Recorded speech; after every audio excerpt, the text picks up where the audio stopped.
વલસાડ જિલ્લાના પાટી તાલુકા ખાતે આવનાર પાવર ગ્રીડ પ્રોજેક્ટનો વિરોધ. ગોયમા ખાતે બનવા જઈ રહેલા પાવર ગ્રીડ પ્રોજેક્ટના વિરોધમાં આજ રોજ ગોયમા ખાતે આગામી દિવસોની રણનીતિ માટે સભાનું આયોજન કરવામાં આવ્યું હતું. આ સભામાં વાસ્તાના ધારાસભ્ય અનંત પટેલ, તાલુકા પંચાયતના સભ્ય કુંજાલી પટેલ, કોંગ્રેસના આગેવાન વસંત પટેલ સહિત આદિવાસી આગેવાનો હાજર રહ્યા હતા. ગોયમા ગામ ખાતે બનતા આ પાવર ગ્રીડ પ્રોજેક્ટના કારણે ઘણા ખેડૂતોને ખેતીમાં ભારે નુકસાન થવાની શક્યતાને લઈ વિરોધ કરવામાં આવી રહ્યો.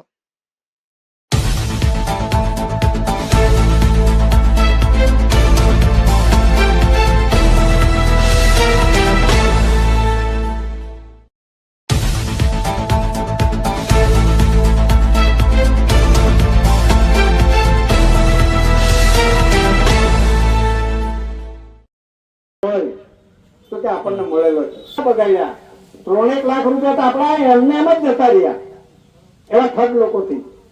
પણ છેલ્લે આપણને જે કઈ મળ્યા છે તે સારા મળ્યા છે. હાઈકોર્ટની અંદર તો આપણે સુપ્રીમ કોર્ટ સુધી પણ જવાની તૈયારી રાખેલી છે. આપણે હિંમત કે આ જગ્યાની અંદર બિન ખેડૂત જાહેર થયેલા છે. હવે પછીથી સરકારે એની અંદર સરકાર હસ્તક દાખલ કરવી પડે જગ્યા. એ હજુ સુધી સરકાર કરીને સાહેબને 2 લેટર આપી આવ્યા. એક 63AA નો કેસ ચાલે છે. એ 63AA નો કેસનો અમને પાર્ટી બનાવો શરૂઆતથી ભેગા થવાનું કારણ છે.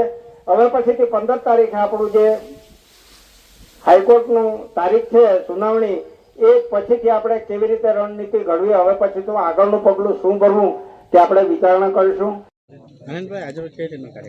પારડી તાલુકાના ગોયમા ગામે જે પાવર પ્રોજેક્ટ ખાનગી કંપની દ્વારા એનું કામ કરવામાં આવી રહ્યું છે એના વિરોધમાં ગામ લોકો જ્યારે હાઈકોર્ટમાં ગયા અને 5મા મહિનામાં કામ બંધ કરવા માટેનો સ્ટે આપવામાં આવ્યો હતો, તેમ છતાં પણ અહીંના તંત્ર દ્વારા એને કોઈને રોકવામાં આવતું નથી.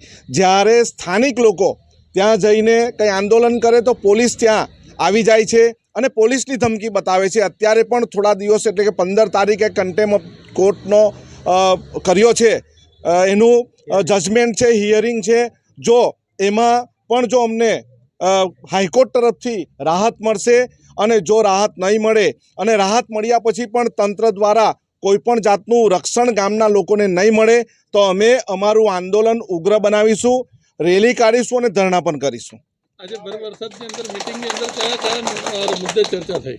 ભર વરસાદની અંદર મિટિંગમાં અઠવાડિયા 15 દિવસ પહેલાં જ અહીંના આગેવાનોની સાથે કલેક્ટર સાથે મિટિંગ કરી કલેક્ટરશ્રીને સારી હકીકત બતાવી અને પોલીસ પ્રોટેક્શન કેમ આપવામાં આવે છે એની વાત પણ કલેક્ટરશ્રીને કરવામાં આવી અને કલેક્ટરશ્રીએ પણ અમને સાંભળ્યા અને 15 તારીખે કોર્ટ ઓફ ધ કન્ટેમ્પ જે કરવામાં આવ્યું છે એનું શું જજમેન્ટ આવે ત્યાં સુધી રાહ જોવાની પણ વાત કરી છે.